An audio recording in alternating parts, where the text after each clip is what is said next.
Historicidade, o programa de entrevistas do Fronteiras no Tempo. Um podcast de história.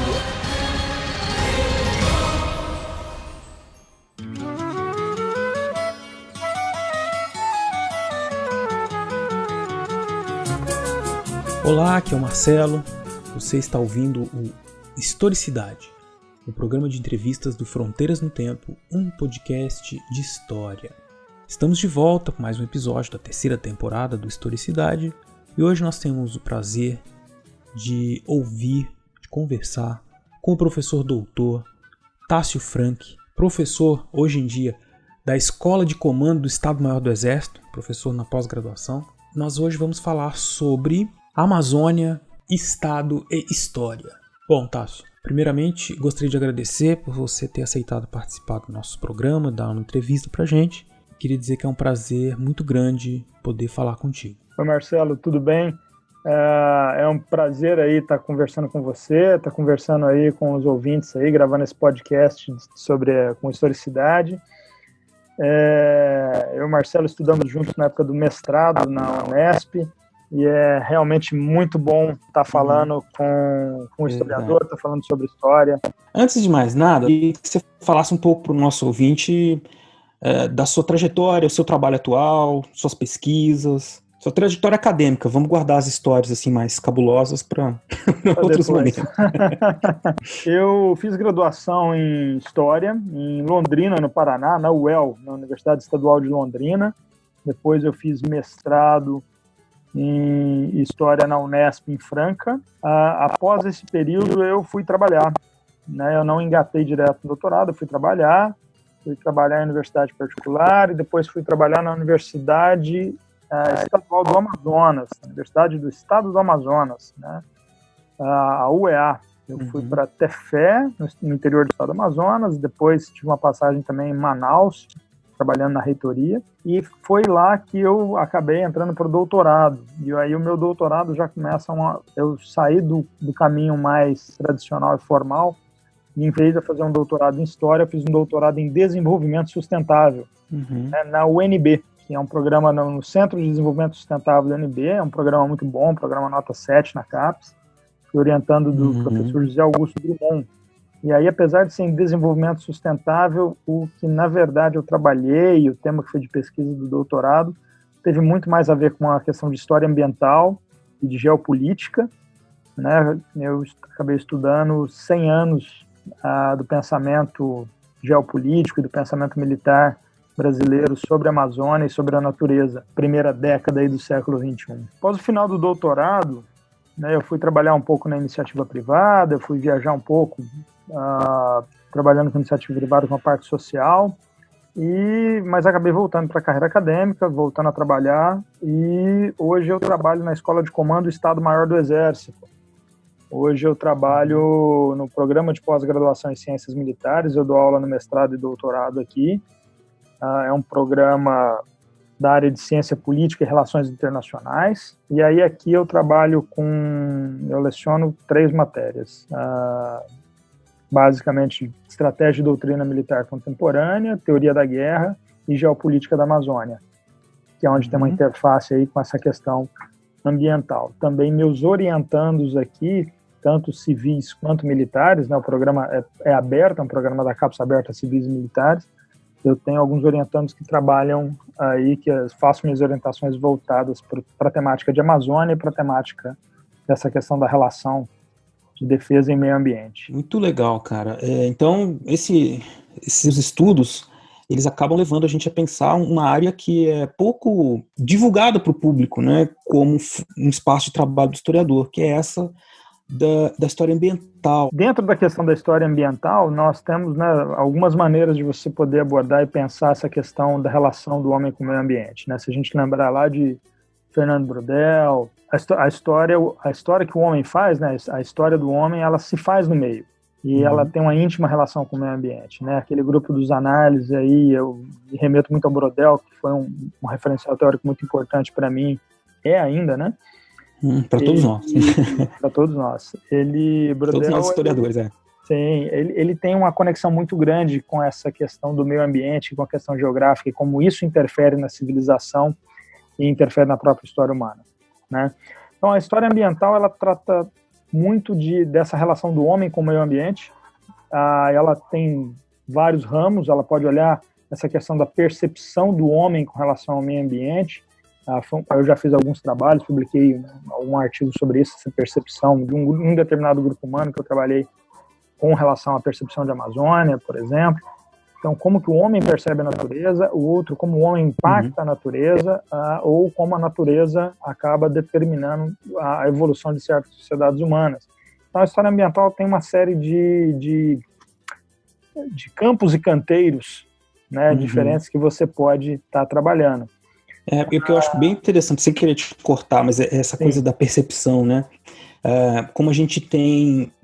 sempre que eu converso com meus alunos para falar dessa questão, a gente fala assim, a gente olha para a natureza, para as matas, né? E às vezes a gente vai chamar ela de atrasado, mato, né? Aquilo lá não serve para nada. Ou às vezes pode ser visto como exuberância, natureza, floresta, né? Então a gente tem que problematizar as maneiras como a gente olha para aquilo, né? E isso serve para a Amazônia, para os outros locais, né? Outras paisagens naturais do Brasil, né? Então, ou de qualquer lugar do mundo. A maneira como a gente olha para isso é muito interessante, porque vai determinar não no sentido de que vai ser determinante, mas vai dizer a gente um pouco da maneira como a gente organiza a nossa vida, e, enfim, nossa relação com o mundo todo, né? É muito bom. E a maneira que os homens percebem a natureza, percebem determinados espaços naturais, é realmente o que a história natural coloca, e a gente vê, ela acaba por determinar, não determinar, mas como o Brodel falaria. A gente usa a palavra determinar. A gente fala determinar e parece que é uma coisa assim, né? Parece que é muito hermético, né? E não é muito hermético, o determinar não é hermético, ele é uma percepção de determinar mais fluida, né? Ele indica, e aí se a gente lembra do Brodel, que ele fala do tempo curto, o tempo conjuntural e o tempo longo, né? Estrutural. Então, determinadas percepções que a gente tem da natureza, elas estão dentro desse tempo estrutural, elas estão dentro desse tempo longo, e ela acaba condicionando a relação que a gente tem com aquele meio ambiente e que ele tem com a gente. Então, isso ajuda a gente a perceber a sociedade hoje, como que ela está, e como que ela se relaciona, então, com esse meio, e por quê, né? Então, se a gente fala de desmatamento e tudo, tem um fundo econômico, muita gente vai olhar no fundo econômico, mas também tem um fundo cultural de como você percebeu aquela natureza durante séculos, né? Se você percebeu ela somente como um espaço de recurso durante séculos, aquilo é recurso, né? É um recurso natural e você vai explorar esse recurso natural. Mas se você tem determinados espaços da natureza que você percebe como espaços sagrados, aquele espaço sagrado ou aquele espaço culturalmente muito caro a um determinado grupo, ele vai ser preservado por aquele grupo, né? Que é algo estrutural daquele grupo. Então, isso é uma parte interessante da gente ver na história ambiental, de entender essa relação da natureza com a sociedade.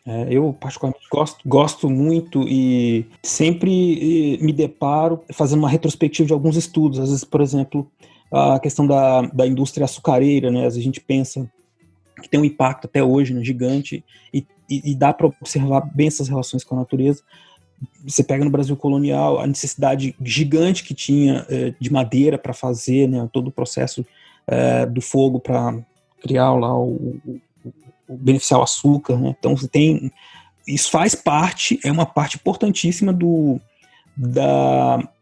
desse sistema de produção que nem sempre a gente levava em consideração como deveria, né? Assim, é um outro olhar que a gente tem que ter para tudo, e o homem está sempre fazendo isso, né? Sempre olhando para a natureza, para os recursos ou para os espaços sagrados, né? Como você bem disse, da natureza, do que ele tem, e é muito profícuo, né? Então, esse campo. E aí a gente pode subir e começar a pensar também assim, em como, se a gente está pensando como o homem trata com a natureza, mas assim, o homem não é um ser isolado, né? Não. A gente vive em sociedade e a gente vive em estados, né? Vivemos em tribos, agora vivemos cacicados, agora vivemos em estados, né? Exato. E aí mas os estados são feitos de homens, então essa percepção da natureza perpassa para o homem público, ela perpassa para o Estado nacional. E hoje é exatamente um pouco do que eu trabalho, é exatamente isso, pensar assim, como o Estado nacional percebe o espaço e a natureza. Trabalhei um pouco com isso. Como que o Estado nacional, então, lida com uma série de questões relacionadas ao meio ambiente.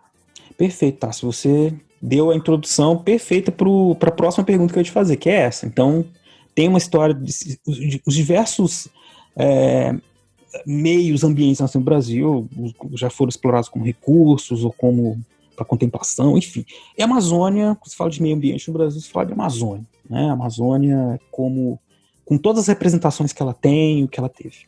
E com a ligação ainda também, que a gente sabe que é muito forte, mas que ainda precisa ser melhor compreendida pelo público em geral, essa relação com o Estado, né? O que a exploração, a ocupação, o desenvolvimento da Amazônia tem a ver com o Estado Nacional. Então eu queria que você falasse, Estado Nacional Brasileiro, né? Que você falasse um pouco de como você analisou isso nos seus estudos e algumas conclusões suas. Então, a Amazônia é algo que faz parte do imaginário global, eu não diria nem só brasileiro. Global, né? o pulmão do mundo, né? Faz parte do imaginário global aí há muitos anos. Uhum. A terra das Amazônidas, a terra onde estaria o Eldorado ou La Canela. Colombo escreveu sobre Colombo escreve. Então, assim, muita gente viajando na foz no Rio Amazonas. É muita história. Sim, enfim, desculpa, é que eu me empolgo.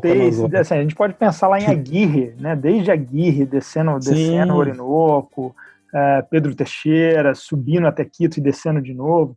Então você tem bandeirantes, viajantes, você tem um imaginário em cima da região amazônica muito grande pelo superlativo que ela é, né? É uma região que eu tive o prazer de morar lá, ela é uma região realmente de superlativos. Né? Tudo nela é realmente muito grande, as distâncias são muito grandes, é um superlativo em vários sentidos. Né?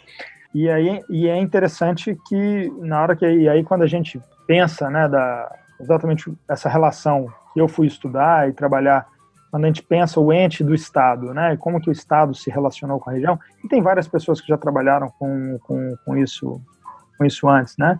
Tem uma obra que eu lembro aqui que é interessante, é do João Erlet Maia, Ideias que Fazem o Estado Andar, que ele trabalha com o processo de desbravamento do sertão, né, e ida em direção à Amazônia, da Fundação Brasil Central, que passou aí por Uberaba, Uberlândia, era um dos portos da Fundação Brasil Central para tentar entrar na Amazônia.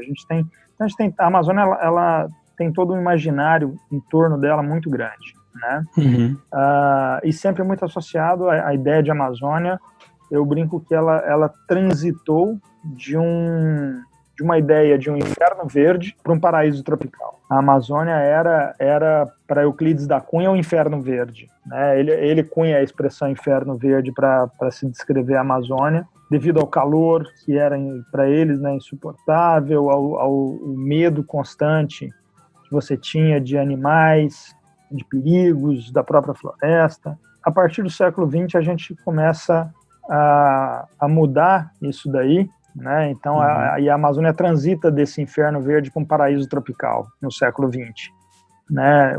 A visão desses homens de Estado e das pessoas que estavam dentro chegando à Amazônia para fazer o processo de integração dela ao resto do país, né? Ou mesmo antes, né? Todo o processo que a gente tem das pessoas exógenas à região, que chegavam à região, sejam os bandeirantes para fazer escravos índios, né? Sejam os comerciantes, eles viam a região como extremamente agressiva à vida humana. E, paulatinamente, aquilo começa a passar, né? E a gente começa a construir essa ideia de que aquilo é um paraíso tropical, de que aquilo tem que ser preservado.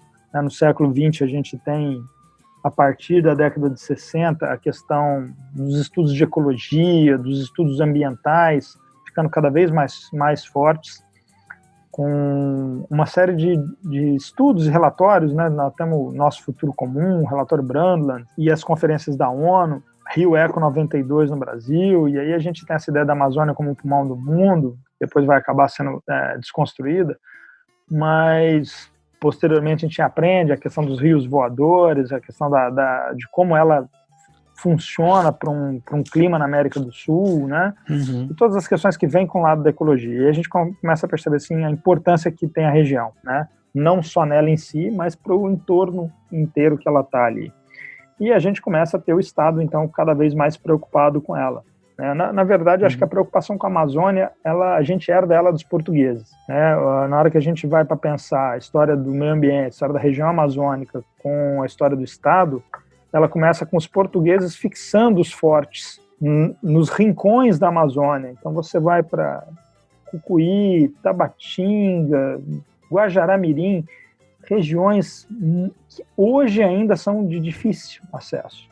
Hoje ainda a gente está falando assim de que você vai levar assim dias de barco para chegar, né? E não, às vezes não vai ter voo. E os portugueses já colocavam um forte lá para falar, bem, isso aqui um dia vai ser o território da futura colônia, né? Mesmo antes daquilo ser Portugal, né? Porque ainda na época da União Ibérica, né? Os portugueses começam a poder entrar no território espanhol e tomar posse no nome do rei de Portugal e não no nome da União Ibérica. Olha só. Tem uns dados interessantes. Então, você tem um conjunto de fortes na Amazônia que são da época colonial. E exatamente depois disso a gente vai ter, olhando a Amazônia por um ponto de vista de tratados políticos e da história dos tratados, você vai ter o Tratado de Madrid, 1750, o Tratado de São Ildefonso, 1777, que aí a gente troca a região das missões jesuíticas no sul do país pela Amazônia, né, com a coroa espanhola.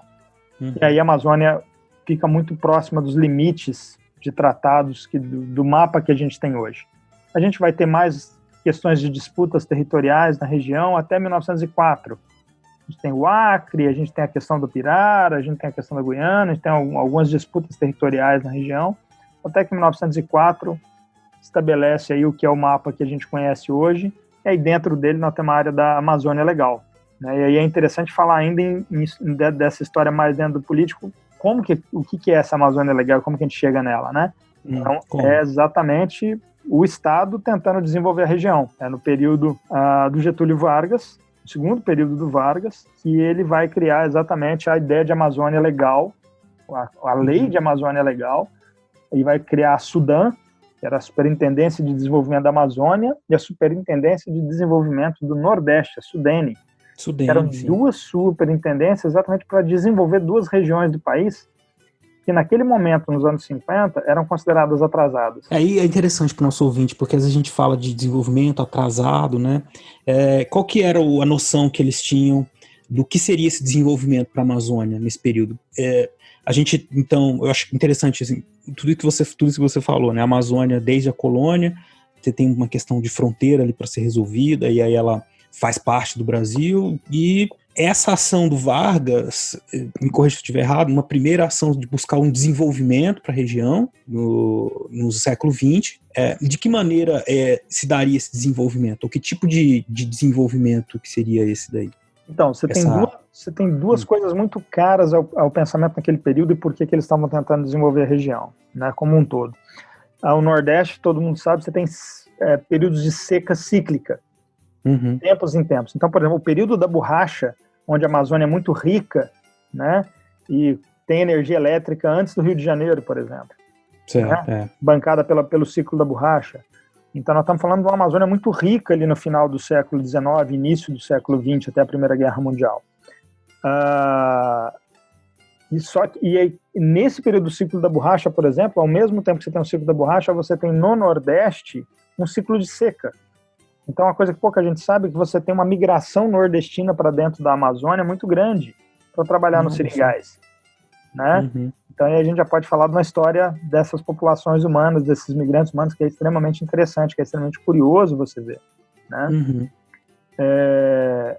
Bem, e desde o Império, então, você quer tentar resolver isso. Como que você tem um outro ponto, né? Então, guarda esse ponto, nós estamos falando de populações aí, migrações, e você tentar resolver a questão de seca e fome. Nós estamos falando de um período que as pessoas morrem de fome ainda, no Nordeste, né? E um outro ponto era essa ideia de que você tem uma cobiça internacional sobre a região, né? A gente já tem, desde o século XIX... desde o 19 já. Desde o 19. Assim, na verdade é o seguinte, a primeira cobiça da região, a primeira coisa foi os portugueses conquistarem a região aos espanhóis. Sim. Aí você tem os franceses invadindo a região da Guiana. Bem lembrado. Invadindo a região do Amapá. Eles invadem o Amapá e aí você tem a batalha que, inclusive, é a batalha fundadora é tida como fundadora da Marinha do Brasil, que é a Batalha de Caiena, fundadora da Marinha, não, dos Fuzileiros Navais. Que é a Batalha de Caiena, que é quando o Império retoma o Amapá, que tinha sido invadido pelos franceses, e vai lá e toma a Guiana. Depois a gente acaba devolvendo, por arbitragem internacional a gente devolve. Mas então você tem... E aí, no início do século, a gente perde uma parte do território amazônico para a Guiana inglesa, por causa de uma arbitragem que era a Guiana inglesa, e quem arbitrou exatamente foi um rei inglês, e aí a gente acabou perdendo um pedaço do território nacional, que eu não vou me lembrar o nome agora, o Vale do Rio Tucutu. Lá onde hoje é Roraima, um pedaço daquilo lá a gente perdeu, um pedaço da bacia amazônica ali a gente perde exatamente numa arbitragem internacional em 1904. Então você sempre tem no Estado um medo de uma cobiça. Você teve navegantes americanos, só lembrando, teve navegantes americanos, né, exatamente propondo que se criasse a Libéria, que vai ser criada na África, para você mandar os ex-escravos dos Estados Unidos, que se criasse na Amazônia. Você tem os judeus, o movimento sionista, tentando adquirir pedaços de terra lá. Então, você sempre tem um medo, desde a época do Império, nos últimos anos do Império, uma pressão muito grande para que se abrisse a navegação do Rio Amazonas a todas as potências. E aí, nesse ponto, o Brasil joga um jogo político duplo, que é o que a gente não queria abrir a navegação fechada por Dom João VI aos outros países na bacia amazônica, mas a gente queria que se abrisse a navegação aos navios brasileiros na Bacia do Prata. Então isso é Dom Pedro II está lidando com essas questões geopolíticas ali, né, e está sofrendo pressão norte-americana e inglesa para que os navios pudessem entrar na bacia amazônica sem serem parados por uma alfândega brasileira, né? Certo. Então você tem esse medo constante ali de uma intervenção externa na região, e naquela época uma intervenção externa na região era tomar o território ainda, era perder território, né? Coisa que hoje já não é um medo mais, né?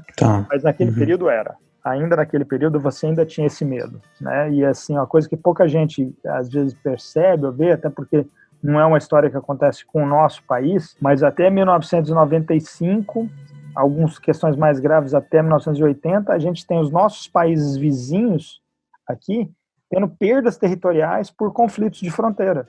O Equador tinha fronteira com o Brasil. Em 1941 ele perde a fronteira com o Brasil, ele perde 50% do território para o Peru. Nossa, disputas recentes, né? A gente não tem essa noção. Em 41. Aí em 81 ele perde mais um pedaço do território. Aí em 95 o Equador dá o troco e ele toma um pedaço do território do Peru.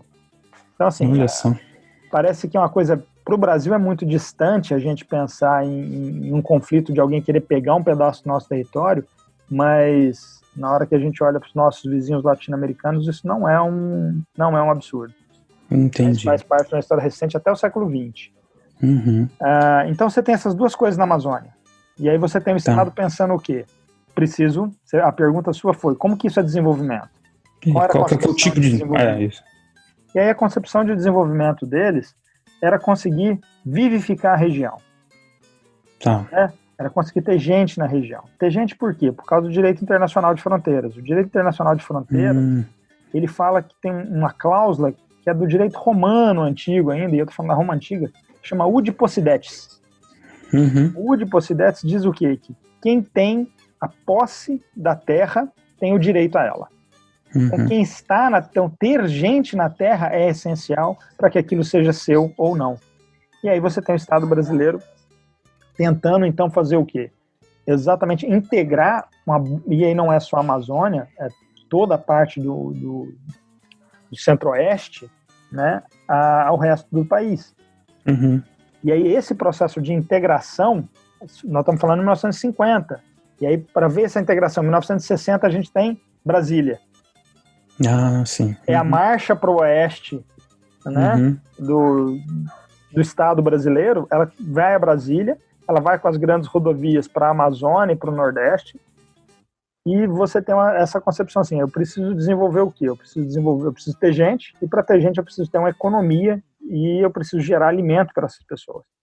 Por isso que você vai ter aí um Estado brasileiro trabalhando na região, que depois vai ser muito criticado, que é o quê? Ele vai criar em 1970, você cria o INCRA, Instituto Nacional da Reforma Agrária, criado em 1970, exatamente para colonizar a Amazônia com pequenos agricultores. E ele cria um esquema de você ter as agrovilas, as vilas regionais e as cidades, que era exatamente para você poder ter uma cadeia de suprimentos e uma cadeia de comércio onde você pudesse produzir e vender, né, insumos agrícolas. E nesse período dos anos 70, 60, 70, você tem a abertura de uma série de rodovias. Até antes um pouco, né? A primeira começa com JK, que é a Belém-Brasília. Belém-Brasília. É a Belém-Brasília. Com JK. Depois, no período militar, aí você tem uma série de outras rodovias sendo construídas. No período Vargas, você tem algumas ferrovias, você tem algumas outras coisas, mas aí você tem essa ideia de que, então, desenvolvimento é criar emprego, é levar indústria. A gente está nesse processo ainda do nacional desenvolvimentismo no Brasil e de querer industrializar o país, querer levar indústria para vários lugares do país. Nesse meio, a gente cria a Zona Franca de Manaus. Foi quando? Foi nos anos 70, né? Não me engano. Foi em 74, 76. Certo. Confirmar a data direitinho. Ou é 67? Agora eu não me lembro bem se não é 67. Você tem a criação da Zona Franca de Manaus, que é um polo industrial dentro de Manaus. E se aquilo era polo industrial, você tem a criação da Transamazônica, de uma série de rodovias, porque aí na região do Pará e conectando com o Nordeste, você tem a parte do que hoje é a Vale do Rio Doce, você tem a parte de Carajás, você tem a parte de minério, e você tem os grandes portos de escoação no Nordeste, para escoar no Nordeste. Então você não resolveu ainda a seca do Nordeste, mas você está transformando o Nordeste com rodovias e transformando com portos em um grande lugar de exportação. Então, você está movimentando a economia do Nordeste de uma maneira diferente, né? Mas é interessante porque, mesmo todo esse esforço, existiam muitos obstáculos naturais, porque essa integração ela não é, até hoje, perfeita, que eu quero dizer assim, existem ainda muitos problemas, mesmo de distâncias são muito grandes, né? Quais tipos de problemas ou obstáculos ou dificuldades, o que fez com que esse projeto enfrentasse, quais eram os obstáculos desses projetos, né? Por exemplo, a Transamazônica, por exemplo, o nosso ouvinte tem aquela visão da Transamazônica como uma estrada com uma série de problemas, que foi muito difícil construir, enfim, um projeto de desenvolvimento que foi muito deletério para as populações nativas, para o próprio meio ambiente, né? Como é que isso foi se equacionando aí nessas relações públicas, políticas aí dentro do Estado? Então, aí é legal a gente falar então um pouquinho de história ambiental, de como que a gente faz essas relações, né? Bem, na hora que você começa a perceber como que os homens de Estado percebiam a região, eles estão percebendo a região, e aí como que você faz isso, né, para o público que é historiador? Você vai olhar em documentos. Sim, você vai ler cartas, você vai ler documentos oficiais, e você vai tirar desses documentos oficiais como que eles estão se referindo à região. É algo sagrado ou é recurso natural?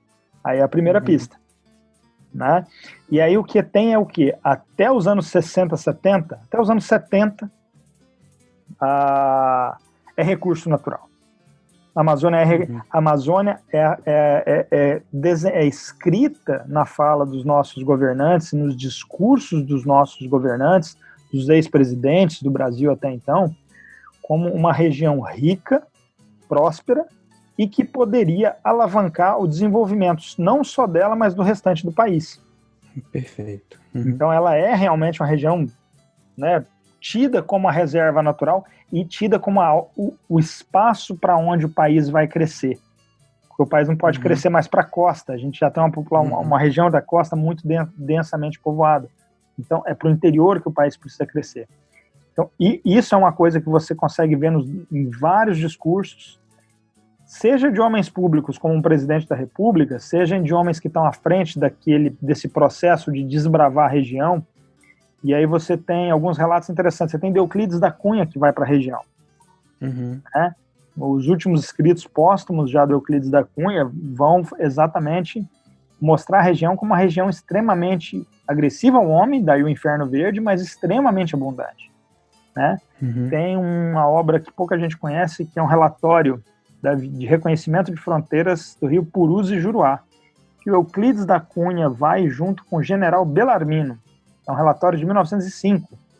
E nesse relatório, o Euclides da Cunha faz a questão de falar assim, tem espécies de animais, tem espécies de plantas fibrosas que dá para fazer corda, tem isso, ele vai colocando, tem diamante, tem ouro, coisas que nem tinha na região, né, que hoje a gente sabe que não tinha. Mas ele pinta uma imagem da região como extremamente rica, né, e daí você ter o Estado depois correndo atrás dessa região extremamente rica, fomentando aí a ocupação dela.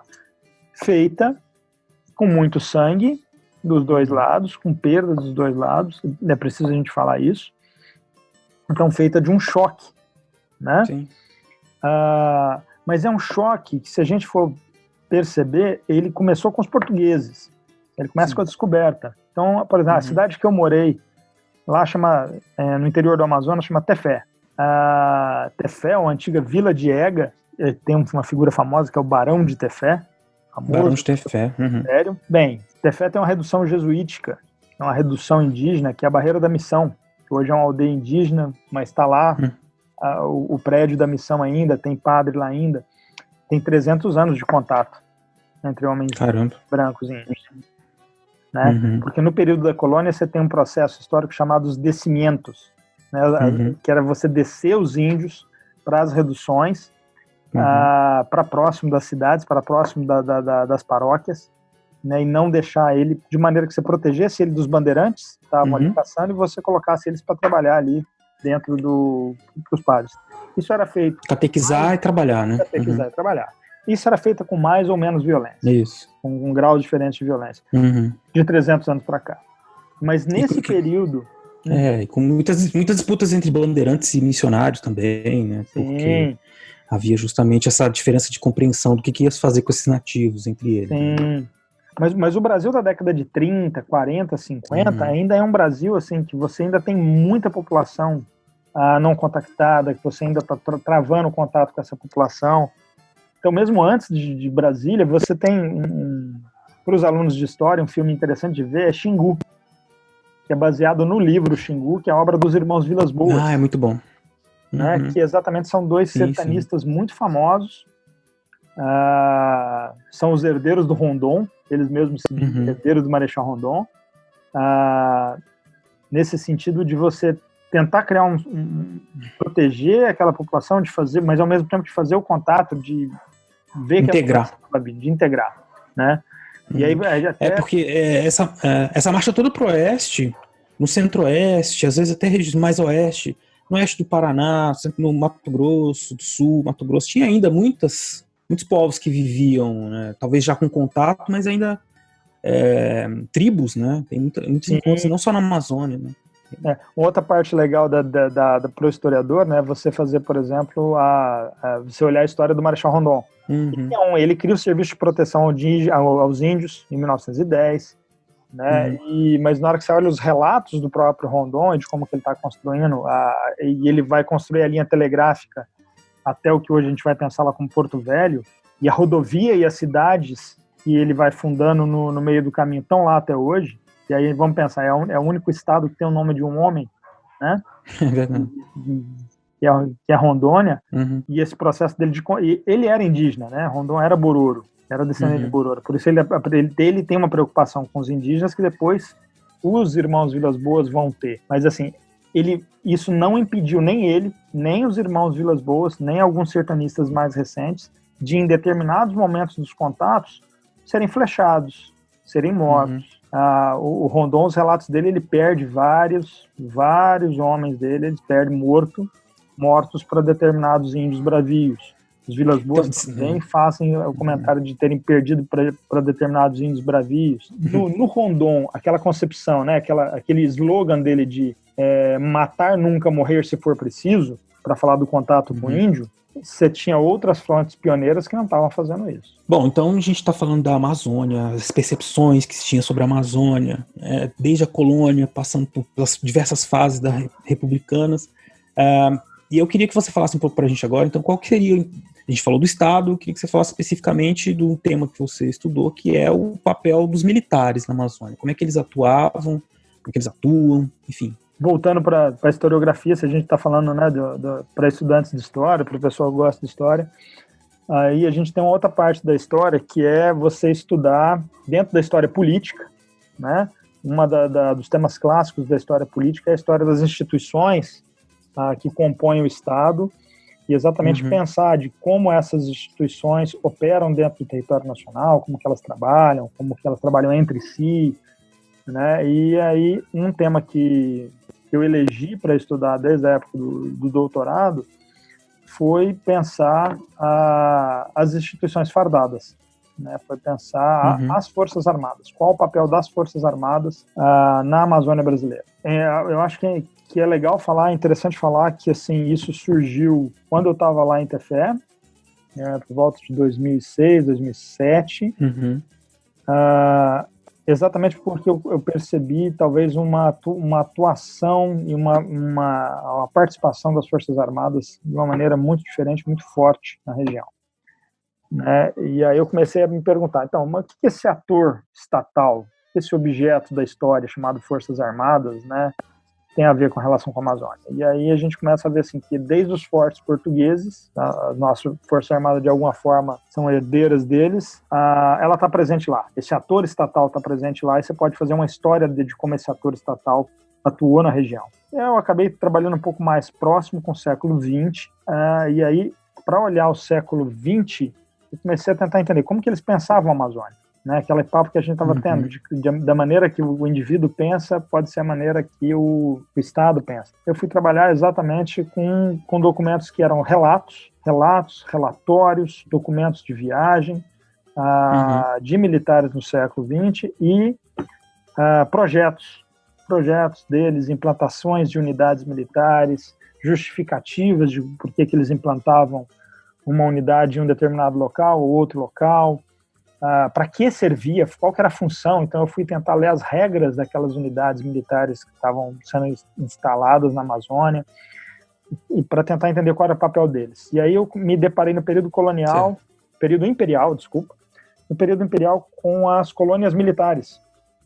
E elas não estão só na Amazônia, estão no país como um todo, mas as colônias militares tinham um papel de fomentar o desenvolvimento. Certo. Elas são colônias agrícolas e militares, elas tinham, na verdade, tinham um duplo papel. Elas fomentavam o desenvolvimento e garantiam a defesa do território. Certo. E aí eu comecei a estudar exatamente a partir dos regulamentos dessas colônias militares, e a gente acaba descobrindo uma série de coisas muito interessantes para entender o mundo de hoje, né, nesses documentos antigos. Quem trabalha com reforma agrária, por exemplo, vai saber que se você tem o chamado... Tem um lote de reforma agrária, que são 25 alqueires, né?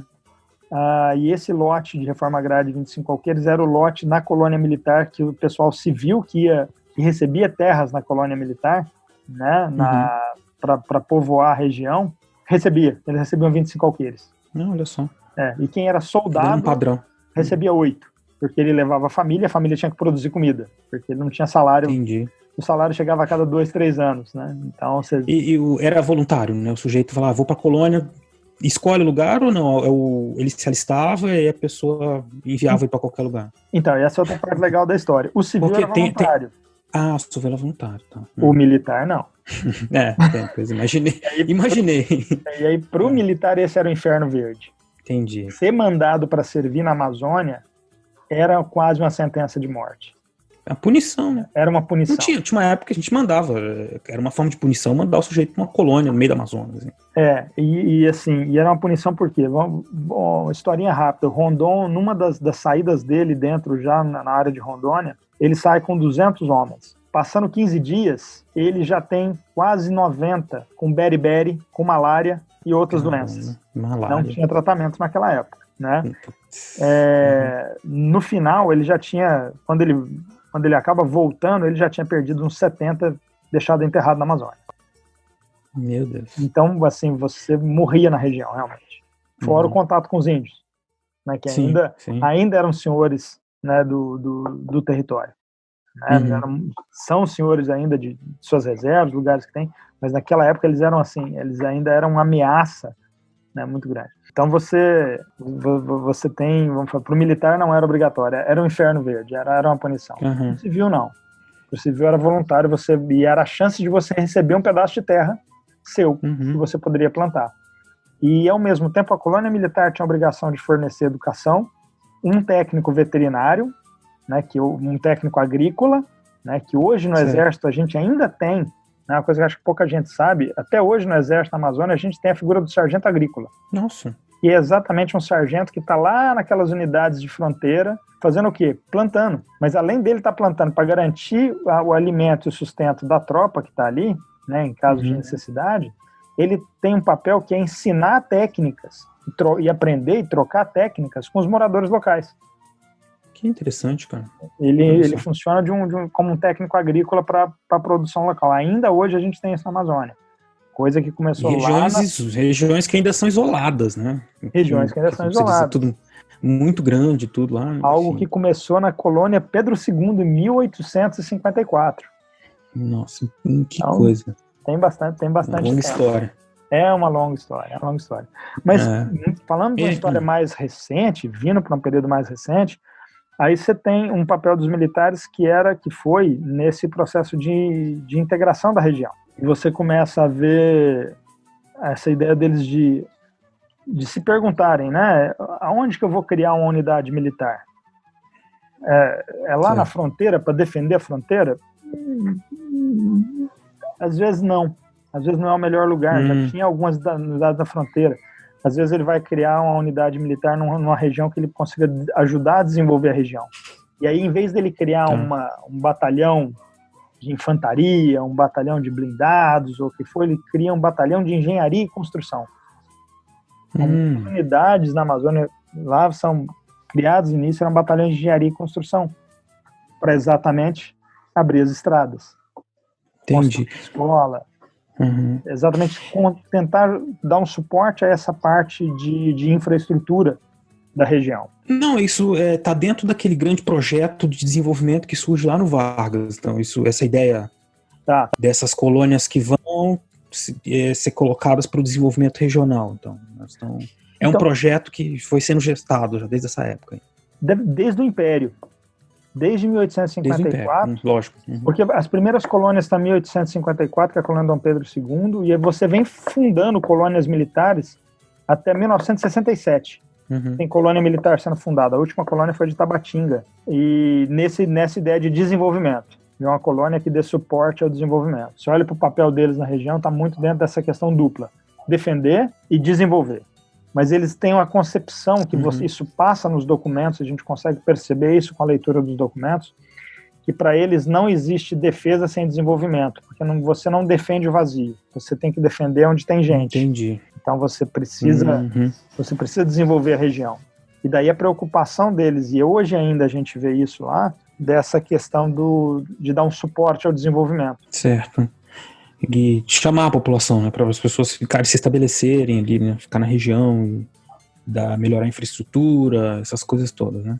Ou quem está na região, você dá condições que ele fique lá. Então hoje você vai construir hospital, você vai ajudar a reformar a escola, você vai ajudar determinadas aldeias em períodos de seca, ou quando você tem algum índio que tem algum problema e você precisa fazer uma extração desse índio para um centro hospitalar maior, para algum tratamento melhor, você vai usar provavelmente um avião da Força Aérea, um helicóptero do Exército, alguma coisa assim.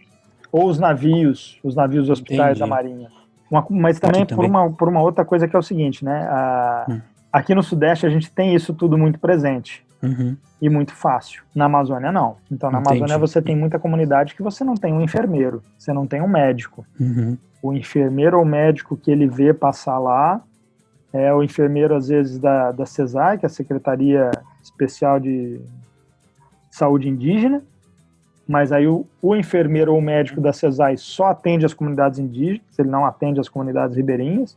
ou é um médico de um dos projetos do Exército ou da Marinha da Aeronáutica que está passando por lá fazendo uma coisa que a gente chama de aciso, que é a ação cívico-social. Né? Entendi. Então, eles ainda, mas isso é uma coisa que é muito lá. Né? Aqui você não tem essa necessidade. Pois entendi. Então fica essa visão para o nosso ouvinte, né? Um projeto de desenvolvimento, projeto de construção de um Estado nacional que se expande para o oeste, chega na Amazônia, já estava lá, né, desde do Império, desde a colônia, que depois o Império busca diversas formas de se desenvolver a região, né, e a presença dos militares acaba sendo fundamental para isso. Eu queria que, assim, para a gente encerrar, que você, historiador não faz exercício de futurologia não, mas enfim, como você tem estudado e tem contato com o pessoal que trabalha lá, eu queria que, e pensando assim, em toda essa história que foi construída nos últimos décadas na atuação na Amazônia, eu queria que você faça um pouco sobre como você vê o futuro da Amazônia, o papel que ela vai ter nas relações do Brasil com outros países vizinhos, né? Nossa, essa pergunta daria para fazer um outro episódio. Mas rapidamente, assim, a sua visão sobre o presente e possíveis futuros aí para a Amazônia. Então, rapidamente... Desse ponto de vista estratégico, né? Historiador é meio prolixo, né? Acho que a gente acabou de cometer uma falha aqui, porque a gente está falando de Amazônia, mas a gente tinha que ter falado de um outro conceito, que é Pan-Amazônia, né? A gente tem que lembrar que a Amazônia é um condomínio. É verdade. A Amazônia é um condomínio, são 8 países mais um território francês. É verdade. A Amazônia é brasileira, na verdade. A Amazônia é brasileira. Né? A Amazônia é a nossa fronteira com a União Europeia. Né? É verdade. É a maior fronteira terrestre francesa. Verdade. Não, outro detalhe importante, é verdade. Outro detalhe importante, né? Pô, são aí mais 8 países aí nesse condomínio chamado Amazônia aí. Então, tudo que a gente for pensar para a Amazônia, que a gente olha para o futuro da região, a gente tem que olhar pensando que tem esse condomínio. Olhando para o futuro da região aqui que eu vejo um pouco, é a região que parte desse processo de vivificação parece que realmente funciona, e deu certo, funcionou. A gente tem, funcionou no sentido de ter mais população. A gente tem hoje a região amazônica, se olha os dados do IBGE, as taxas de crescimento demográfico da Amazônia são maiores do que do resto do país. Enquanto o resto do país você tem lugares que o crescimento é zero, ou pouquinho, ou negativo, como no sul, na Amazônia você ainda tem um crescimento positivo muito alto. Então, ela realmente ainda é uma área que está se desenvolvendo, acho que agora sozinho, cada vez mais. Né? Ela vai ser uma região, dar um outro programa, ela vai ser uma região central para as discussões do Brasil no Concerto das Nações, a comunidade internacional, porque a visão da comunidade internacional sobre a Amazônia, embora existam florestas equatoriais na África, na Indonésia, embora existam uma massa verde, uma massa importante de água na parte das florestas, né, da região ártica, né, da região das estepes, a Amazônia está no imaginário, né? Então, assim, o Estado brasileiro vai ter que saber lidar com a centralidade da Amazônia nas próximas décadas, e muito relacionada com a centralidade de um outro debate, que dá outro programa, que é a centralidade do debate em torno das mudanças climáticas. Né? O mundo hoje não pode, a questão climática, a questão das mudanças climáticas é um assunto global.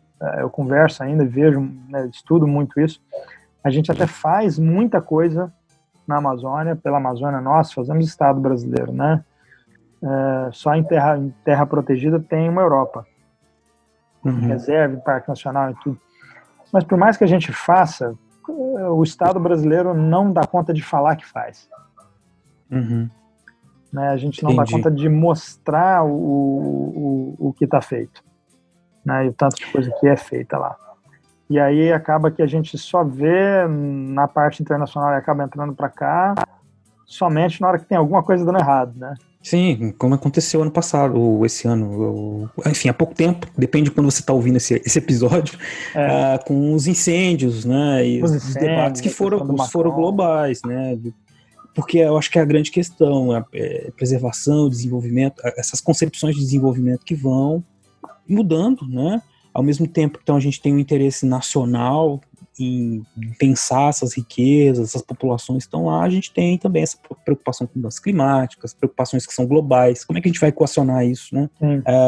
Dentro de uma concepção de Estado, de nação, que é pensado numa fronteira, né, dentro de um projeto nacional, e como isso vai se relacionar com o global. Então são questões realmente intrigantes aí, que o nosso ouvinte com certeza já ouviu falar, né, por aí, e que nós, na história, nas ciências humanas em geral, estamos debatendo, né? Às vezes a pessoa acha que para que serve ciências humanas, não serve para nada, mas serve para uma pensar questão o dessa país que a gente está. Exatamente. Essa é uma questão fundamental de coisas que parece que estão longe, mas estão perto, que vão influenciar a nossa vida o tempo inteiro.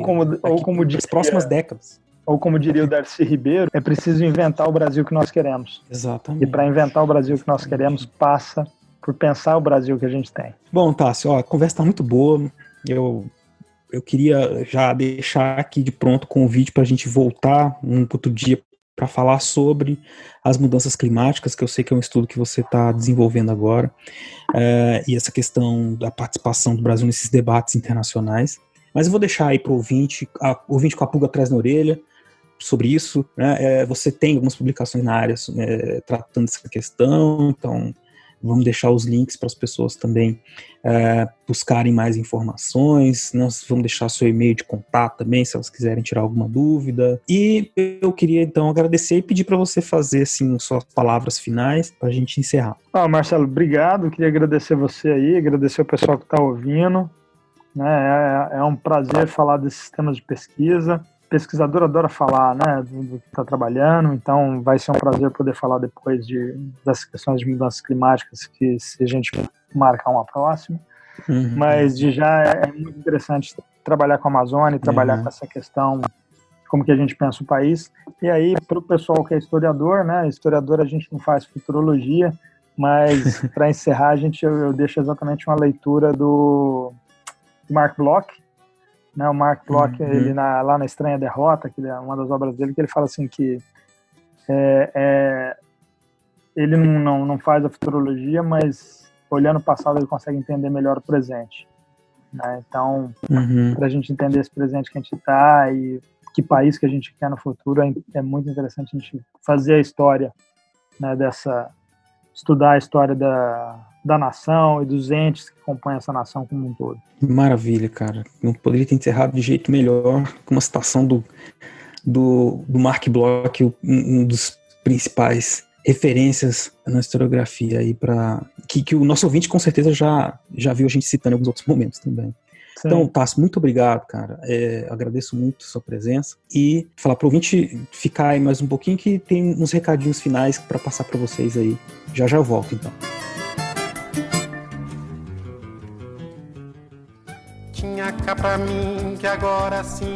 Bem, pessoal, vocês perceberam aí na conversa com o professor Tássio que a relação do Brasil com a Amazônia é muito importante para a gente entender essa relação é muito importante para entender a história do Brasil como um todo. Desde a colônia, sempre foi uma região de disputas, uma região estratégica para o desenvolvimento do Estado Nacional e da qual, evidente que as instituições estatais não poderiam deixar de participar, né? A leitura do Tássio é muito voltada para a atuação militar, né? Especialmente a partir do século XX, e nós podemos perceber também que existe, por parte dos historiadores, uma preocupação muito grande em entender de que maneira que tipo de intervenção o Estado propôs para aquela região. É muito importante também destacar na fala do Tássio o quanto isso representa no projeto de Estado Nacional brasileiro, né? Um projeto que existe, inclusive, antes de se pensar assim, de existir um Estado Nacional, na medida em que nós herdamos, segundo as próprias palavras do Tássio, dos portugueses, a preocupação com aquela região, a expansão daquelas fronteiras, por variados interesses, né? Então a gente já pôde perceber que isso tem a ver com uma questão de ocupação do território, desenvolvimento daquele território, proteção das fronteiras, né? Muitos interesses e muitas conjunturas convergem para aquele território. E é um território fundamental, né? Se a gente pensar no papel do Brasil É um território fundamental se a gente pensar na relação do Brasil com as outras nações e a maneira como a Amazônia é encarada por essas outras nações, né? Enquanto recursos, enquanto o impacto que ela tem nas mudanças climáticas, que é uma questão que está começando a ser discutida nos últimos tempos, enfim. Então, olhar para esse passado, a nossa relação com o meio ambiente em geral, com a Amazônia em específico, é importante para a gente observar o estado de coisas que nós temos hoje em dia, as possibilidades de bem utilizar todos aqueles recursos, lidar com aquelas populações que lá vivem, né, e criar um equilíbrio para a constituição desse mundo que nasceu ali, desses diversos encontros na região amazônica. Bom, depois de tudo isso dito, né, eu queria agradecer a todos vocês por ter ficado conosco até aqui, né, em mais um programa Historicidade. Eu gostaria de lembrá-los que nós fazemos esses programas com o intuito único de fazer a divulgação dos trabalhos dos pesquisadores da área de história, mostrar para vocês a grande diversidade de trabalhos que existem, e nós contamos muito com o apoio de todos vocês para que esse trabalho continue. Você pode nos apoiar curtindo, compartilhando com seus amigos os nossos programas, e também, se você puder, contribuindo no Padrim, né? Você vai entrar no www.padrim.com.br/Fronteiras no Tempo, Padrim com M no final, e vocês lá vão encontrar nossa campanha de financiamento coletivo, que vocês terão diversas modalidades de participação, né, de contribuições de R$1 a R$50. E é uma forma de nos ajudar a continuar construindo esses programas para vocês. De novo, muito obrigado e vejo vocês daqui a alguns dias no programa Fronteiras no Tempo. Um abraço!